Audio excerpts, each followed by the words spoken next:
semuanya, perkenalkan nama saya Rena Jaura. Saya Baby. Saya Juri.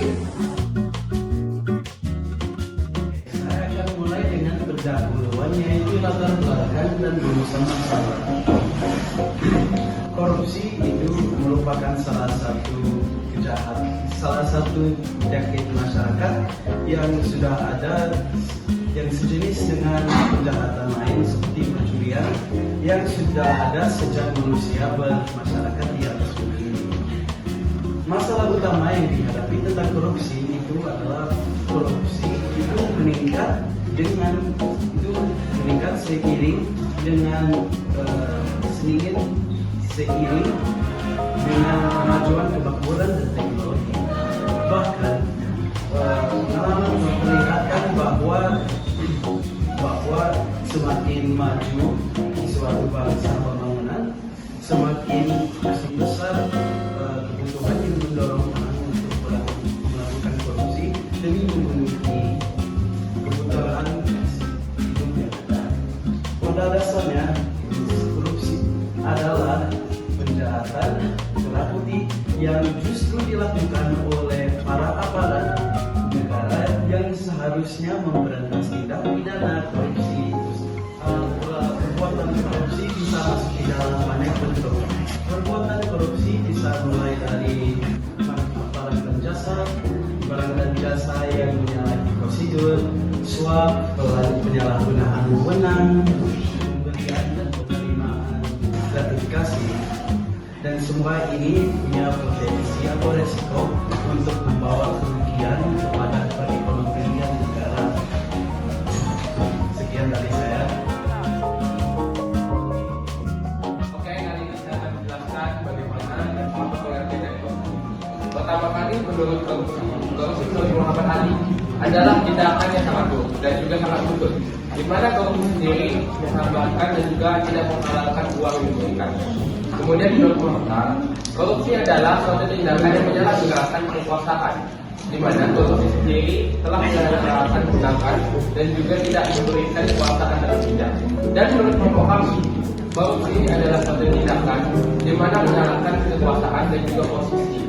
Dan korupsi sendiri adalah mengambil dan juga tidak memberikan hak dan juga kewajiban yang ada diberikan, dan menyalahgunakan kekuasaan dan juga politik-politik yang ada. Di mana korupsi sendiri membuat tindakan yang negatif, di mana korupsi sendiri menjadikan kita sebagai warganya menjadi suatu dan juga tindakan yang menjadi negatif bagi kita sendiri. Di mana korupsi sendiri yaitu mengambil hak yang bukan milik kita, dan pengaruhnya sangat luas dan banyak, di mana sebagai kemiskinan dan juga banyak pengaruh lainnya.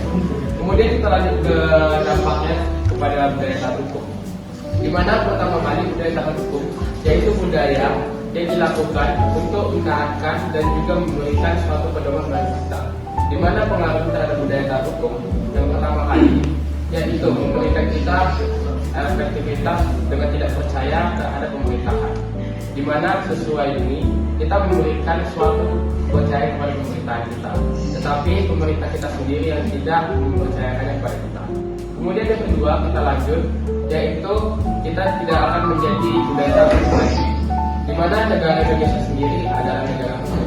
Kita berpedoman pada hukum dan juga kita mengajukan hukum kepada kita dan tujuannya, di mana kita akan mulai tidak percaya dan juga mengurangi tahap budaya negara. Terima kasih dan sekian dari presentasi dari saya, dan kita lanjut ke topik selanjutnya. Nah, selanjutnya saya akan menjelaskan bagaimana korupsi dapat merusak kepercayaan masyarakat dan lemahnya budaya taat hukum. Nah, jadi korupsi dapat memunculkan persepsi masyarakat terhadap hukum bahwa hukum itu dilaksanakan secara transparan. Lalu dengan adanya ketahuan, adanya pejabat negara yang melakukan praktik korupsi, tentunya juga akan memberikan contoh yang sangat buruk bagi masyarakat yang menjelaskan bahwa hukum tidak dilaksanakan secara objektif lagi. Nah, jadi karena masyarakat sudah melihat secara langsung bukti nyatanya kalau proses ataupun hasil dari hukum itu seringkali dipengaruhi oleh uang, kekuasaan, maupun hubungan pribadi, tidak dengan keadilan. Nah, sebagai contoh, ada pejabat negara yang ketahuan melakukan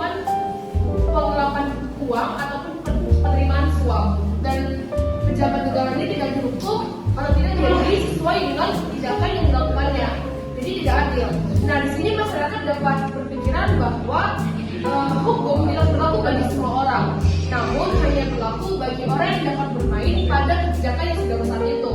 Nah, disinilah mulai munculnya persepsi masyarakat bahwa hukum tidak lagi dapat dilaksanakan. Nah, adanya dengan kasus yang seperti itu, banyaknya kasus-kasus yang tidak diadili dengan keadilan, itu masyarakat berpikiran akan hukum itu tidak lagi sebagai alat untuk mensejahterakan masyarakat dan memberikan kepada masyarakat, namun hanya untuk tempat bermain para orang yang seperti mempunyai kekuasaan ataupun uang. Nah, di sini muncul sifat pasif pada masyarakat. Mereka akan mulai menolak dari hukum tersebut. Mereka akan mulai melanggar, seperti contohnya banyak kasus di luar sana. Contohnya seperti ada penyuapan, contohnya terhadap lembaga negara agar mereka dapat pelayanan yang lebih cepat dari orang yang biasanya. Dan juga pasti banyak juga seperti kasus-kasus kriminalitas yang akan muncul di luar sana seperti pembunuhan, pencurian, dan masih banyak lagi. Nah, jika kasus ini terus berlanjut, maka korupsi akan bertebaran terus di luar sana dan akan melemahnya juga kesadaran masyarakat terhadap budaya taat hukum, karena mereka akan berpikir bahwa hukum tidak ada gunanya lagi untuk dilaksanakan jika tidak dapat dilaksanakan dengan yang seharusnya, yaitu dengan keadilan. Di sini nanti lama-lama akan munculnya ke lingkaran setan dan korupsi akan bertebaran di luar sana. Sekian.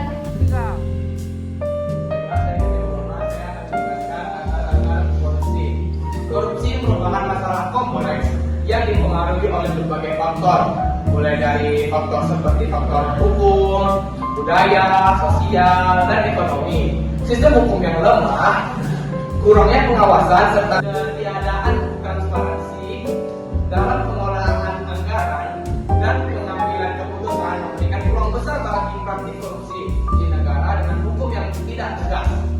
Lalu, pejabat publik atau individu yang berkuasa cenderung menyalahgunakan wewenang tanpa takut dihukum. Lalu, selain itu, norma sosial dan budaya yang toleran terhadap korupsi seperti pemberian uang izin atau penghindaran pajak mempengaruhi situasi. Ketika masyarakat menganggap korupsi sebagai hal yang wajar, praktik ini semakin meluas.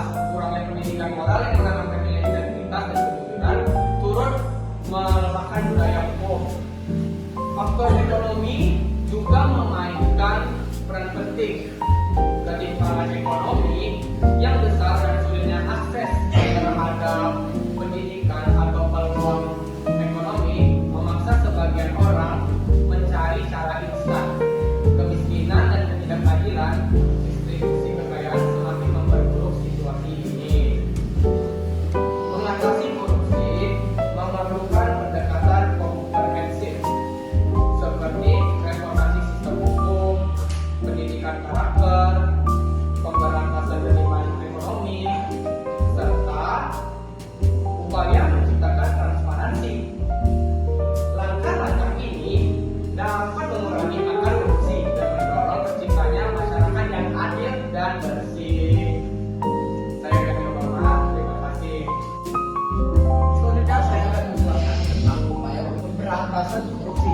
Jadi pertama-tama, seperti yang teman saya bilang, bahwa korupsi ini ada banyak aspek, seperti aspek politik, aspek hukum, aspek sosial, dan lain-lain.